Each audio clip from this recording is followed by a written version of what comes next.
As I looked into the mirror, tiny black worms seemed to swarm and wriggle behind my pupils.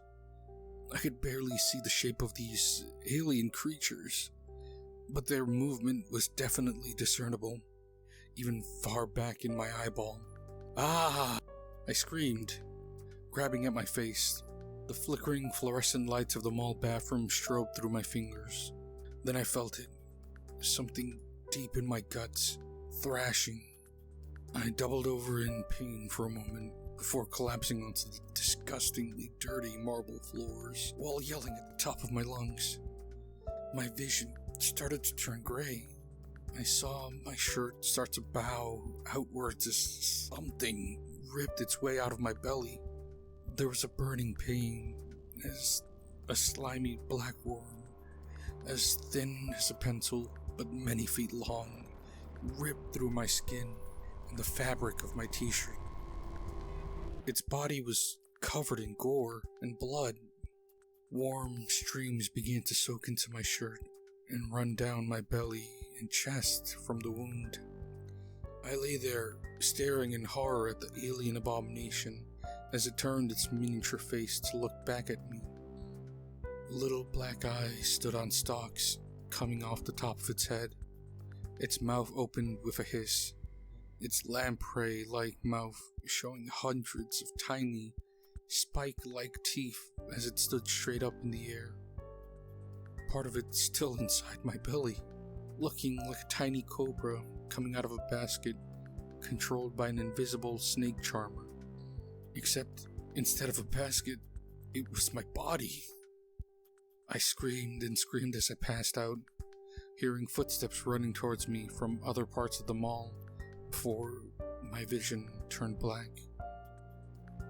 Earlier that day, I'd hiked the highest mountain in the state, taking in the endless forest that extended to every horizon and breathing in the fresh spring air. Everything just felt perfect. The endorphins from the intense hiking gave me a sense of inner peace, and I breathed in deep, smelling the flowers and pine trees all around me as the last traces of winter faded under the hopeful warmth of the spring sun. My girlfriend stood next to me on top of the mountain, her blonde hair flowing in the soft breeze. "This was a good idea," I said to her, smiling. She nodded. "It always is, Alex. I love this place," Anastasia said in her barely discernible Russian accent. "Ever since I moved to the USA as a kid, this has been one of my favorite spots. My family used to come up here to camp all the time." I looked at my watch and signaled that it was time to start heading back. We left the fire watchtower, slowly descending the steep steps, and returned to the main trail. The sun had started to descend into twilight. As we neared the parking lot, I saw something up ahead on the trail that hadn't been there on our way up.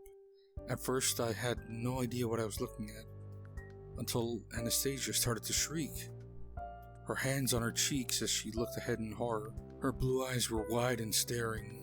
I looked from her to the pile of red on the trail, uncomprehending, and yet, as I inched closer, understanding started to come to me. It was a body. A human body. It looked like it had been ripped apart from the inside. The face was still intact, and I recognized that it was an old Asian woman. Her eyes were looking up blankly at the dying light of the sky. Her belly and chest, though, were totally unrecognizable. The organs had all been eaten away. And now, the only thing remaining was a pulpy, bloody mess. The ribs stood straight up, as if something in the center of her body had eaten what it wanted, and then, when it decided it felt full, it simply pushed its way out of her solar plexus, ripping open the muscle, tendons, and skin on its way out. "What the fuck?" I said. Anastasia still stood behind, hyperventilating and yelling in incomprehensible gasps. "Anastasia, call the police!" In my panic, I had forgotten that we had no cell service all the way out here. This state park was at least a 6-mile drive in through dirt roads, and cell service only reached the very outer perimeter of the park, not all the way up here in the mountains. Anastasia tried anyway, but rapidly shook her head when she saw the lack of bars. Okay, I said, trying to calm myself. Just think. I backed away from the pile of gore on the trail, hugging Anastasia. She cried into my shoulder. We need to get back to the car, I said, trying to sound much more confident than I actually felt. We need to drive out of here as fast as we can and call the police. Then another thought came to me. What if whatever had done that to this poor woman was still here? I pushed Anastasia back away from my shoulder and looked around suspiciously.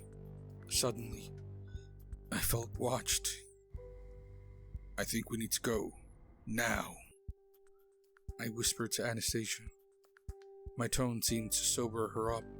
Nodding, we clasped hands and began walking towards the car, going around the body and trying not to look at it. I heard rustling and furtive slithering behind me as we left, but I never turned around to look. I didn't want to see what was there. Once we were in the dirt parking lot, I saw my little blue sedan was the only car still left in the park at this hour. I felt a lot better now that we were out of the forest. Anastasia looked a lot better too. She heaved a deep sigh as I unlocked the car, and we both got in. I put on my seatbelt, and Anastasia looked over at me from the passenger seat. What do you think that was back there? She asked. I shrugged. Baby, I have no idea, I said. I'm just glad we're out of that place. I've been hiking my entire life, and I've never seen anything like that. I had seen some animal bodies and gore, of course, such as a doe with its throat ripped out on the side of a trail, or the random leg of a buck on the train tracks. Where the rest of its body had gone, I had no idea. I had never figured it out. Maybe the passing train had just sliced off its leg and pushed the rest of the body forward towards a bridge with deep water running underneath further down the tracks. But it had seemed very weird to me at the time. Nothing compared to that old woman though. Just thinking about it sent chills up my spine. Shuddering, I instinctively reached into my center console and pulled out a bottle of papaya supplement. The pills from this tropical fruit were not only delicious, but they really helped my stomach issues. I used to have constant constipation and bloating, and a naturopath had recommended taking chewable papaya supplements dozens of times throughout the day. I had tried it, and it had worked wonders. Now I eat them every chance I get, and barely had any gastrointestinal issues since I started. Putting the small bottle of pills in my pocket, I started the car and we drove off down the dirt road. Once we were at the edge of the park, Anastasia called the police on her cell phone, telling the dispatcher everything we had seen. The dispatcher took down our names and phone numbers in case they needed to ask us any more questions, before proceeding to assure us that both park rangers and police officers were on their way to the body. Already, the shock was wearing off, and I realized I was ravenously hungry. There were no fast food places this far out in the middle of the mountains, but there was a gas station. Anastasia and I stopped at it, my stomach grumbling. I took a couple more papaya pills before we entered the building. We walked around, looking at all the junk food and sodas lining each shelf of the place. Anastasia walked over to the open cooler. "Oh look, they have sushi," she said excitedly. I looked down at the plastic-wrapped container. Rolled up balls of white rice and fish, surrounded by a thin black covering. We each grabbed one before getting some Gatorades and returning to the car. I was hungrier than I had been in a long time. Hiking up steep hills for hours on an empty stomach wasn't conducive to a clear mind. Opening up the container, I sniffed at the sushi suspiciously. It smelled totally fine. I opened up the soy sauce and began to dip each piece in it. eating the entire tray within a couple of minutes, then chugging 2 Gatorades to finish it off. I felt so much better, and I could tell Anastasia did too. "That was actually pretty good for gas station food," Anastasia said, looking over at me. I nodded. "I think that must have been trout." "I have absolutely no idea," I admitted, starting the car.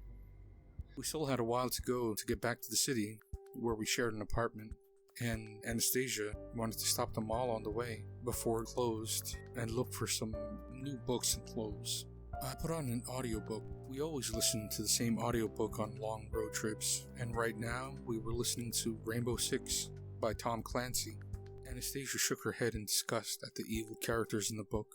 "Who would create a virus just to kill nearly everyone on Earth?" she said, scowling. I shrugged. "Terrorists, I guess," I said. "There will always be evil people out there. You have no idea what they're capable of." We reached the mall 20 minutes later. The parking lot was nearly empty, which was expected for this time of night. It was closing in an hour, and most of the people had already done their shopping and returned home long ago. My stomach was doing flips, and I groaned. I could tell Anastasia wasn't feeling too good either. "I think something is wrong with my stomach," I said, grabbing it and bending over slightly to try to relieve the cramping. "I wonder if that sushi was bad or something." I grabbed a bottle of papaya pills and popped a couple more. They always seemed to help when my stomach hurt, or when I had gas or constipation. I offered them to Anastasia, but she shook her head at me. "I don't take pills, ever," she said, "unless they're prescribed by a doctor. I think you pop too many of those things." "How do you know they won't make you sick?" I shrugged. "Suit yourself," I said. "But these are just fruit enzymes and healthy chemicals. I can't imagine how they would possibly hurt you." "Every vitamin can hurt you if you take too many," she responded. "I've heard of people dying from taking too much vitamin A, or other supplements." Anastasia straightened her back, sighing. "I think the feeling is passing. My stomach feels slightly better. Let's go and do this before the stores all close." We walked into the mall, the smell of perfumes and pretzels and air conditioning mixing into that characteristic mall smell, and immediately headed towards the bookstore. I wanted to grab some new books to read, maybe some H.P. Lovecraft or Stephen King that I hadn't read yet. But as soon as we got to the entrance of the bookstore, Anastasia began to double over in pain. "Oh God," she said, "I really don't feel good now." I grabbed her hand and began to drag her towards the bathrooms. Her face was covered in a sheen of sweat, her eyes wide and staring into the distance. She looked like she barely knew where she was, and as we reached the middle of the bathroom hallway, she grew much, much worse. She bent over and spewed a fountain of blood onto the marble floors. More blood began to roll down her face from her eyes, crimson tears that smeared her mascara and makeup. Her mouth was opened in a horrified silent scream, and then she collapsed onto the floor, seizing and kicking wildly, her eyes shooting open and then half closing with each spasm that rocked her body. "Anastasia!" I screamed. I pulled my phone out of my pocket and called 911. As soon as the dispatcher answered, I began to yell into the phone. "We need help at mall immediately, in the bathroom hallway next to the bookstore. My girlfriend, she's sick. She's throwing up blood and she's having a seizure, and I think she might be dying. Please hurry." Then my stomach began to tighten and twist, and I ran to the bathroom, dropping my phone on the way. I was worried about Anastasia, but I needed to use the bathroom now. There was realistically nothing I could do for her anyway. I didn't have any medical training. I didn't even know CPR. All I could do was hope the ambulance and paramedics arrived fast. I ran into the bathroom, flinging open the stall and sitting down on the toilet. A rush of blood flowed out of me. In horror, I stared into the water of the toilet, which was now covered with pink, foamy, bloody stool. I felt like I would throw up, but I managed to keep it down. I cleaned myself up and hurriedly went to the sink to wash my hands so that I could get back out and stay with Anastasia while waiting for the ambulance to arrive. But as I looked up in the mirror, I saw something moving behind my eyeballs. They looked like little worms. I woke up in the hospital an indeterminate time later. I didn't know if a couple hours had passed or a couple months. I had no time reference and was totally confused. Then a rush of horrifying memories came flooding back to me. I shot up in bed, looking around frantically. A man in a black suit with black sunglasses sat in the chair next to my bed, playing on his smartphone. As he saw me sit up, he looked up from his phone. "Oh good, you're awake," he said in a deep voice, his face deadpan and emotionless. "What?"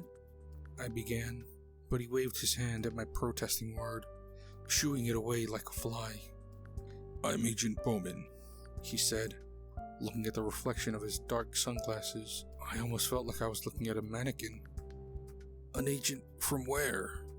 I asked. He shook his head. "Nowhere you've ever heard of, that's for sure.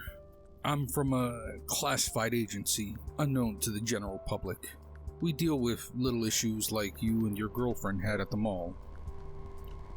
"My girlfriend? Is she alive?" I asked, hopeful. He put his head down. "Look, I'm sorry to be the one to tell you, but..." That was all the answer I needed. I put my face in my hands and started crying hysterically. He got up, putting a hand on my shoulder. "Listen, Alex, even you were lucky to be alive. You've been in an induced coma for the past week. They've been giving you extremely high doses of anti-parasitic agents intravenously. You had to have 3 surgeries to get all those things out of you. And even then, the doctors weren't hopeful. But you pulled through." He pulled out the bottle of papaya pills I kept in my car from a briefcase at his feet. They were in a plastic bag marked evidence. "My pills!" I exclaimed. He nodded. "These are the only reason you're still alive," he said. "Whatever those things were, apparently the enzymes and chemicals in papaya are deadly to them. You were taking such high doses that you apparently were able to slow down their growth long enough for us to get you the medical treatment necessary to save you. But your girlfriend never took these pills. She had passed away by the time the ambulance arrived, and apparently those things had all crawled out of her, moving off in every direction.